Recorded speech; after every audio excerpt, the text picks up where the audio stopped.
दोस्तों 2020 PCRLJ 1126 Islamabad high court की ये जजमेंट है। Admittedly the cheque which is issued as a guarantee and not for repayment of amount as such the provision of section 489 PPC are not attracted in the case।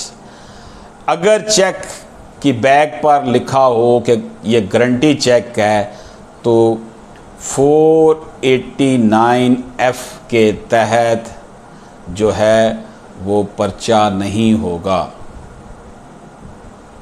आपने सिर्फ रकम को महफूज करने के लिए चेक दिया था।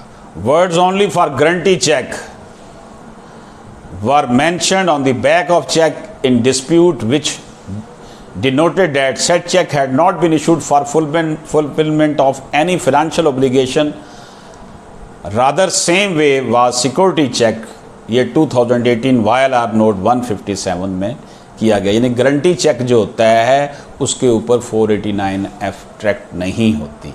इजाज़त दीजिए, अल्लाह हाफिज़।